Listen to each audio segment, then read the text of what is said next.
Narito na ang mga pinakamalalaking balita sa One North Central Luzon ngayong Miyerkules. 44 anyos na lalaki sa Dagupan City, patay matapos maputukan ng 5-star. Bagong taon, masayang sinalubong sa iba't ibang bahagi ng Hilaga at Gitnang Luzon. Ilang puok pasyalan at mga baybayin dinagsa ng mga turista ngayong bagong taon. At kambal na sanggol kabilang sa mga New Year babies. Ito ang GMA Regional TV 1 North Central Luzon. Magandang hapon, ako si Chris Zuniga. Mga kapuso, umpisa natin ang balitaan ngayon 2025 sa selebrasyon ng bagong taon. Masayang sinalubong sa iba't ibang bahagi ng Hilaga at Gitnang Luzon ang year 2025. Tunghayan sa report.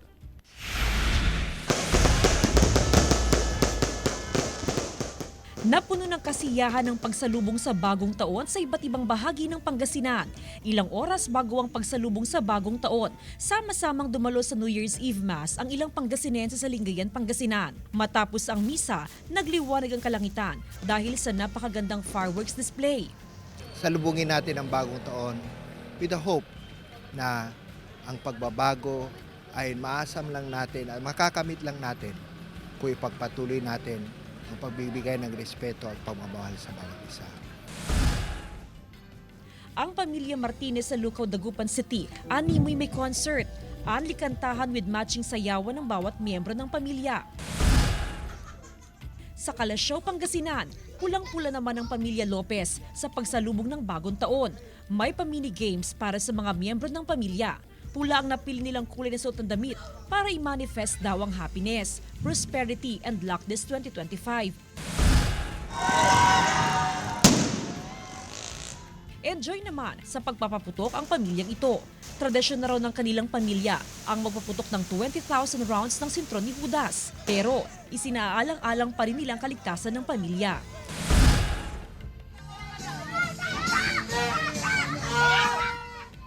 Napuno rin ng kasiyahan ng pagsalubong sa bagong taon sa probinsya ng La Union. Nagliwanag ang kalangitan sa nagagandahang firework display.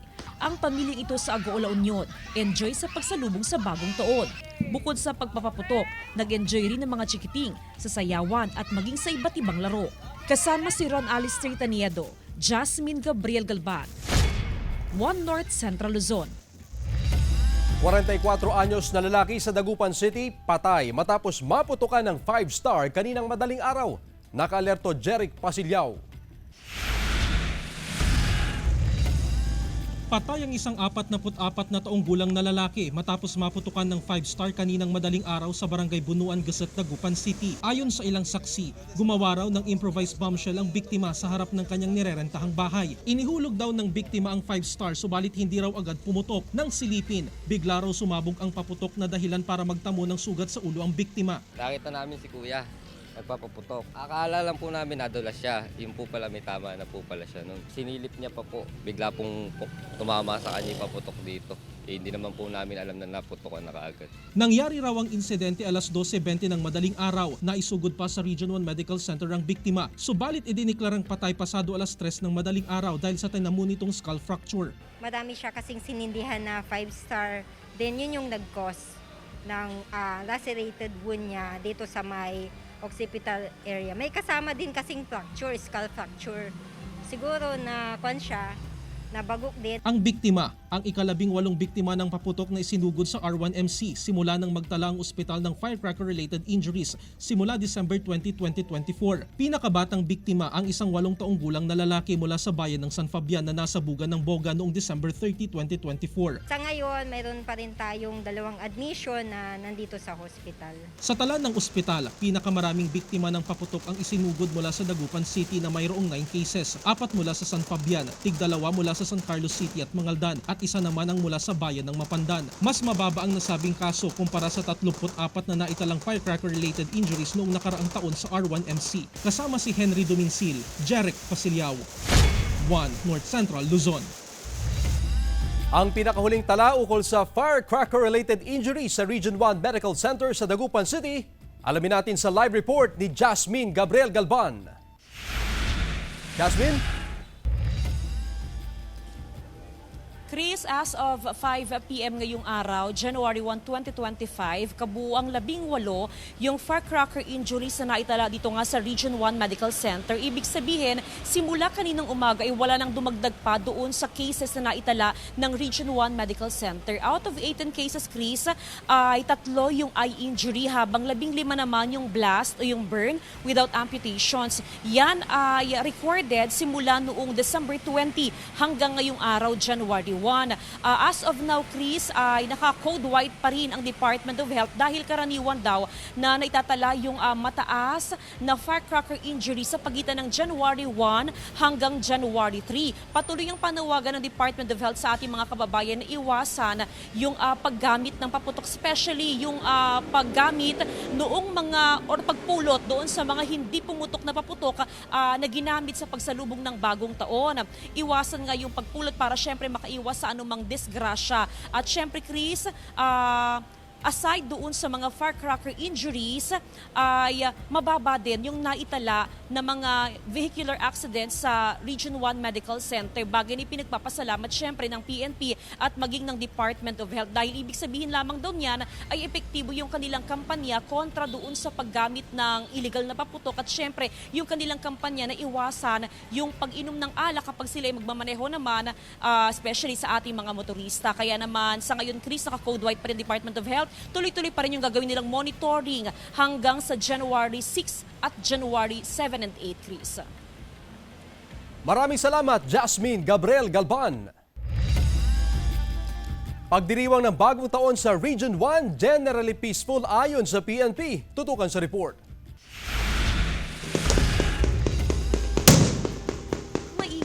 Pero payapa ang naging pagsalubong sa bagong taon sa Region 1 ayon sa PNP. Sa assessment ng Police Regional Office 1, generally peaceful ang naging sitwasyon sa rehiyon. Malaking bagay raw ang presensya ng mga pulis sa iba't ibang panig ng rehiyon, gaya sa Agoola Union na 24 oras na may nakabantay sa mga places of convergence. Sa Pangasinan naman, maliban sa mga naitalang firecracker injuries, walang naitala na indiscriminate firing o stray bullet. Dito naman sa mga indiscriminate firing, wala po tayong naitala. Ito yung resulta ng ating kampanya nung umpisa pa lang at yung pag-deploy natin ng mga tao, yung mga kapulisan natin dito sa provincial headquarters. Umaasa ang otoridad na mapapanatili hanggang sa mga susunod na araw ang zero case ng indiscriminate firing sa lalawigan. Ramdam daw ng ilang Pangasinense ang payapang selebrasyon ng bagong taon, gaya ni Melba mula sa San Fabian, Pangasinan. Napakaganda, walang nadisgrasya, masaya. Kahit na ganong kasaya, wala rin na aksidente, walang putukan, tahimik. Nasa loob, hindi kagaya noon na kagalagala sa kalsada. Mananatiling naka-heightened alert ang PNP bunsod ng holiday season hanggang sa January 8, 2025. Kasama si Daryl Peralta, Jasmine Gabriel Galban, 1 North Central Luzon.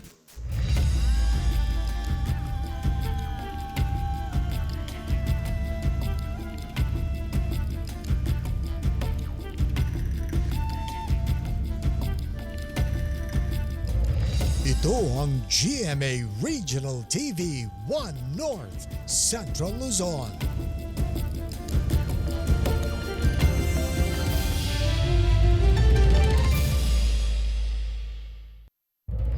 Ito ang GMA Regional TV 1 North Central Luzon. Mga gamit na pampaswerte, mabenta sa Dagupan City ngayong bagong taon. Silipin sa report. Pera, love life at kalusugan. Ilan lamang yan sa mga madalas na hinihiling tuwing sumasapit ang bagong taon. Mula sa mga pagkain ng matatamis at malagkit sa medianoche, hanggang sa pagsusuot ng mga pinaniniwalaang swerteng damit tulad ng polka dots at ang color of the year na mocha mousse. Ilan lamang yan sa mga sinasabing paraan upang maakit ang swerte sa bagong taon. Ang ilang lucky charms, mabenta rin. Actually, ang binibili nila yung mga kulay brown, tsaka yung pula, red, ibig sabihin, at saka yung blue-green. Yan ang mga karamihan na binili. At saka black. Pero paliwanag ng simbahang Katolika, ang tunay na biyaya ay makakamtan sa pagdarasal sa Diyos at pagkakaroon ng malinis na puso at pagpapatawad sa kapwa. So there is no divine intervention in luck, no? Siyempre mas naniniwala tayo sa grasya ng ating Panginoon Kasi ang tendency natin yan kapag meron tayo mga pamahiin or mga lucky charm, no? Towards ourselves yan na may tendency na magiging makasarili tayo. Kahit anong tibay ng paniniwala sa mga pampaswerte, mauuwi lamang ito sa wala kung hindi sasamahan ng gawa at pananampalataya sa Diyos na lumikha. Sa ating pagharap sa panibagong taon, naway mamutawi sa atin ang kabutihan at kababaang loob para maging karapat-dapat sa mga biyayang kaloob ng Diyos. Kasama si Henry Dominsil, Jarek Pasiliao, 1 North Central Luzon. Mas pinili ng ilang residente na sa Bypass Road sa Lawag City salubungin ang pagpasok ng bagong taon. May libreng live band. At ang inaabangan ng lahat ay ang countdown para sa bagong taon, ang fireworks display na nagbigay saya sa mga manunood. Kasabay ng nakakalim na fireworks display ay meron ding ilan na dito na nagsalo para sa medianoche. Bukod sa fireworks, may mga parapol din para sa mga manunood. Ang dalaking ito, swerteng naiuwi ang grand prize na motorsiklo. Samantala, motorsiklo rin ang ginamit na pampaingay ng ilang grupo ng kabataan sa Lawag City sa pagsalubong sa bagong taon. Mas ligtas daw ito kumpara sa paputok para iwas disgrasya. Nag-ikot ang mga ito sa mga kalsada doon. Ilang po pasyalan at mga baybayin sa Pangasinan at La Union dinagsa ng mga turista ngayong bagong taon. Ating dayuhin sa report. Bagamat puyat pa dahil sa pagsalubong sa bagong taon, maagang gumising ang mag-asawang Tria mula sa San Vicente Sur, Agoo, La Union para dumalo sa First Mass ngayong 2025. Alay nila ay pasasalamat sa Panginoong Diyos, gayon din ang panalangin ng proteksyon sa buong mag-anak ngayong 2025. Yung magkaisa kami, maganda. As family ba? Yes, ma'am. So ano yung patuloy yung pagmamahal at saka pagbibigyan namin sa aming buhay. Mula naman sa San Fernando City, La Union, maagang bumiyahe papunta sa Eco Park sa bayan ng Agoo ang pamilya Kachero. Dala ang mga inilutong pagkain sa medianoche at extended dito ang pagdiriwang nila ng bagong taon ng mag-anak. Bukod sa magandang tanawin, tabi lang nito ang beach, kaya naman anytime pwedeng mag-swimming. Nagulat ako, ang ganda pala. Oo, ma'am. Ayun. Kaya nakakatuwa mag-celebrate dito, ma'am. Oo. So, buong family, ma'am, dito ngayon. Oo. Kumusta ang New Year celebration niyo, ma'am? Okay naman, masaya. Dagsari ng mga beachgoer sa San Fabian Beach sa Pangasinan ngayong bagong taon. Tuloy-tuloy ang pagdating ng mga sasakyang lulan ang mga mag-anak na mula sa iba't ibang lugar sa Pangasinan, La Union at maging sa Benguet. Maganda po. At saka sama-samang family. Opo. So, masaya naman ang celebration ngayon. Masaya naman po. Ngayong bagong taon, bukod sa simbahan, dagsa ang mga naliligo sa dagat. Kasabay nito, nakaantabay ang otoridad sa mga baybayin, lalo pat may kataasan at kalakasan ng mga alon sa dagat. Sabi ng Pag-asa, karaniwang mataas ang alon sa panahon ng amihan. Yung dagat natin ngayon, medyo malakas ang alon. Kaya kailangan din talagang bantayan at makipag-coordinate tayo sa PDRRA mo para masigurong ligtas ang ating mga kababayan. Kasama si Daryl Peralta, Jasmine Gabriel Galban, 1 North Central Luzon. Sa kabila naman ng maulang panahon kahapon, tuloy ang pulisya sa pagsira sa mahigit sa 2,600 na piraso ng mga nakumpisyang ipinagbabawal na paputok sa Isabela. Nagkakalaga mga ito ng 70,000 pesos. Ayon kay Police Colonel Alan Lee Bauding, Direktor ng Isabela PPO, umaasa siyang mababawasan ang mga biktima ng paputok sa pagsalubong sa bagong taon. Kabilang sa mga sinira ang mga ipinagbabawal na paputok gaya ng 5-star, Quitis, Judas Belt at iba pang mga malalakas sa paputok at maging ang boga o mga improvised na mga paputok. Ito ang GMA Regional TV 1 North Central Luzon.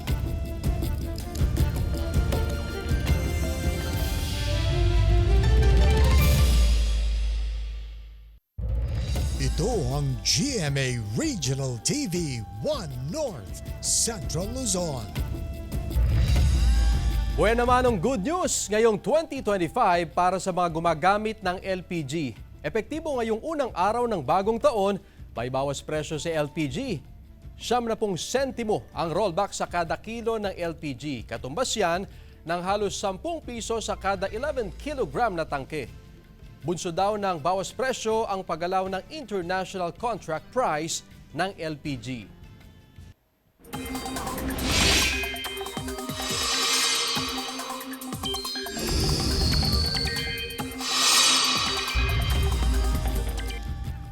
Mga kapuso, posibleng magpatuloy ang pagulan sa ilang bahagi ng bansa ngayong unang araw ng 2025. Tatlong weather systems pa rin ang magpapaulan, kabilang na ang Intertropical Convergence Zone o ITCZ, Shearline at Amihan.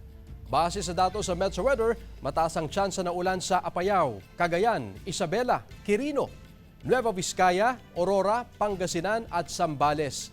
May malalakas na buhos sa ilang lugar kaya maging handa pa rin sa banta ng baha o landslide. Posible rin ang ulan sa iba pang bahagi ng bansa.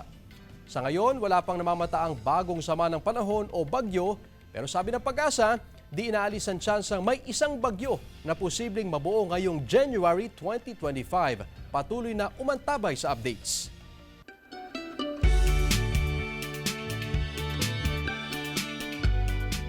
Iba't ibang atraksyon at pasyalan sa Pampanga dinarayo ngayong holiday season. Silipin sa report. Ilang kapuso ang sinamantala ang holiday break para mamasyal sa iba't ibang atraksyon sa lalawigan ng Pampanga. Naging makulay ang himpapawid sa isang Grand Pyro Music Show na inabangan sa isang mall sa loob ng Clark Freeport Zone. Sinabayan ng pagputok ng mga makukulay na fireworks ang mga trending music hits ng 2024. Mapapatulala ka naman sa ganda ng fireworks na tumagal ng 10 minuto. Sinabayan din ito ng mga dancer na may glowing LED. Holiday market naman at fireworks ang tampok sa Clark Parade Grounds. Ang mga namamasyal, kanya-kanya ang latag para mag-picnic at ma-enjoy ang 5-minute year-end fireworks display. Tila nag-teleport ka naman sa ibang bansa sa ganda ng view sa isang pasyalan na ito sa Santo Tomas, Pampanga. Ang Aurora Borealis kasi o Northern Lights dinala sa Pampanga. Sa halagang 20 hanggang 50 pesos, maaari mo nang ma-enjoy ito at marami pang iba. Something exciting at thrilling naman ang handog ng theme park na ito sa City of San Fernando. Blockbuster ang pila sa rides at games na perfect pang bonding. Meron ding mas piniling mag-chill, mag-day off at itreat ang sarili sa sine. Ngayong holiday break, hindi kailangan gumastos ng malaki para ma-enjoy dahil ang mahalaga ay makasama at makabawi ng oras kasama ang pamilya. Jasmine Gabriel Galban, One North Central Luzon. Ito ang GMA Regional TV 1 North Central Luzon.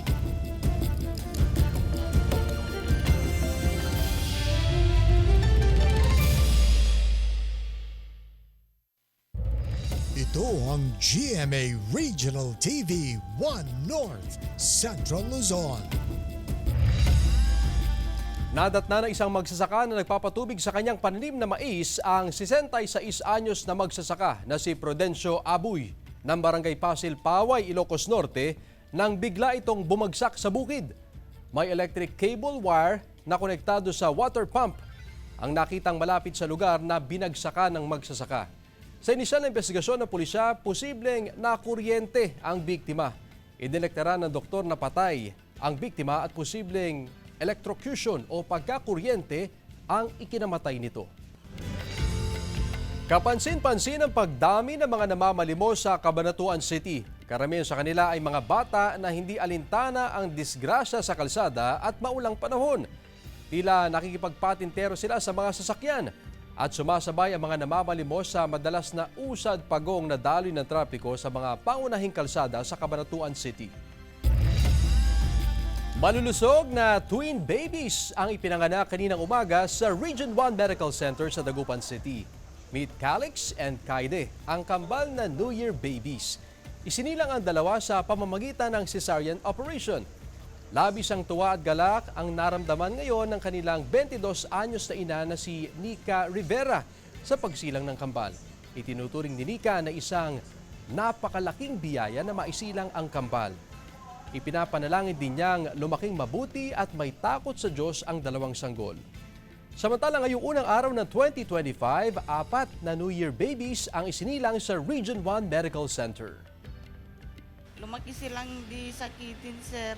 Ligtas kami sa kung saan kami pumupunta sa biyahe, kung saan man. Since January 1 is bagong taon po at nakakatanggap tayo ng blessings on New Year, very special po yun. Tricycle driver sa Lawag City, hinahangaan sa kanyang kagandahang loob sa paghatid ng free ride sa mga pasahero noong Pasko. Sundan sa report. Napaghanga ang 26 anyos na si Jasmine Villanueva ng Barangay 1 Lawag City sa ipinakitang kagandahang loob ng isang tricycle driver na si Noel Mariano, 45 anyos, residente ng Barangay 8 sa lungsod. December 25 nang maisakay ni Noel sa kanyang tricycle si Jasmine. Nang makarating na ang dalaga sa destinasyon, hindi raw siya pinagbayad ng pasahe ni Noel. Naka-free ride daw po siya. Pinipilit ko pa rin pong ibigay yung pamasahe. Tapos sabi niya na nag-Merry Christmas po siya, ganon. Tapos ayun, bumaba na lang po ako and then sinabi ko po kay Kuya, thank you. Natuwa si Jasmine kaya ipinost niya ang picture ni Noel sa social media bilang pasasalamat. Dito na umani ng maraming paghanga at naging inspirasyon ito sa netizens. Panata na pala ni Noel ang pagbibigay ng free ride sa Kapaskuhan na nagsimula pa noong 2019. Masarap daw sa pakiramdam na ibahagi sa iba ang natatanggap na blessings, gaano man kasimple ito. Hindi nila alam. Saka na lang nila alam sir pag bumabas na sila. May kasama silang bata. Inupukan ko na yung pamasahe pero binibigay ko sa bata. Pasasalamat ko na lang sir sa Panginoon kasi daming nangyayari sa buhay natin. Ito, buhay pa. Ang simpleng paraan ng pagpapakita ng pasasalamat, pagbibigay at pagmamahal ni Noel ay nagbunga ng maraming papuri. God bless you more and your family. And sana po kung ano po yung kabutihan na naumpisahan nyo na po, sana po ay ipagpatuloy nyo po to. Inaanus na lang sa mga pasayers natin. Share na lang yung mga blessings natin na natatanggap sa Panginoon. Glam Kalikdan Dizon, 1 North Central Luzon. All-out performances ng Sparkle Stars at P-pop groups tampok sa Kapuso Countdown to 2025. Silipin sa report.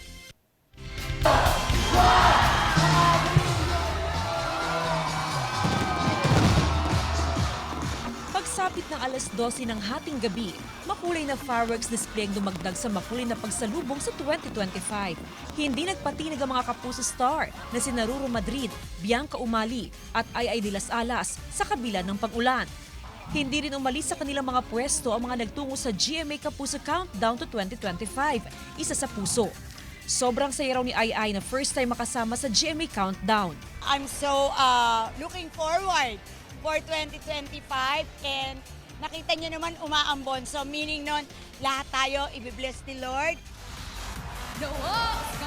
Taon-taon na raw sinasalubong ni Isabel Ortega ang bagong taon na working at performing para sa mga kapuso.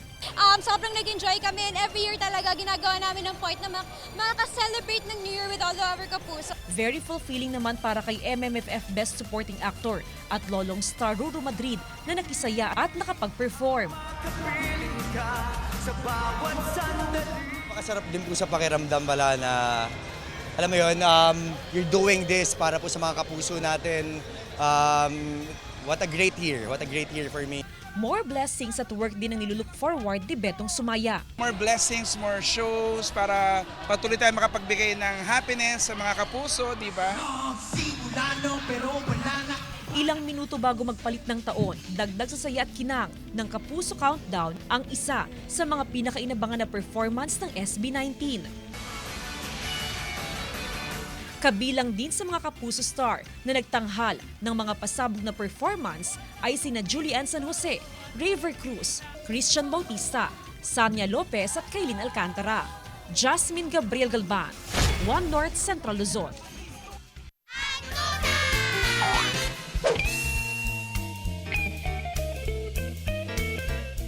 One star na lang. 1 star? Bakit 1 star? Para may nang putok. Bawang. Bawang? Bakit bawang? Ay, kasi video Fountain. Bakit? Para magbibigay ng kulay at liwanag sa bawat isa. Yung dragon, fireworks ako, gusto ko, dragon ako. Fireworks para pag kakita ko sa taas.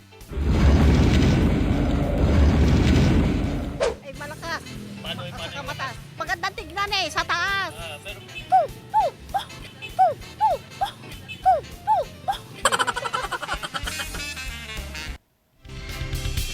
Mga kapuso, Happy New Year po sa ating lahat. Samantala, mapapanood niyo po ang episode na ito at iba pang pinakahuling lokal na balita sa official website ng GMA Regional TV, www.gmaregionaltv.com. Pwede rin kayo bumisita sa aming official YouTube channel, GMA Regional TV, at i-click ang subscribe button para sa pinaka-maiinit na balita mula sa mga rehiyon. Nais din namin pasalamatan ang mga kapuso sa Hilaga at Gitnang Luzon, maging ang mga kapuso natin abroad. Dahil sa GMA Regional TV, local news matters. At yan ang mga pinakamalaki at pinakahuling balita sa Hilaga at Gitnang Luzon. Maraming salamat sa pagsama sa amin pati na ang mga kapuso sa ibang bansa na tumutok sa mga balita sa rehiyon. Ako po si Chris Zuniga. Kami ang GMA Regional TV, One North Central Luzon, buong pwersa para sa mas malaking misyon at mas malawak na pagdilingkod sa bayan.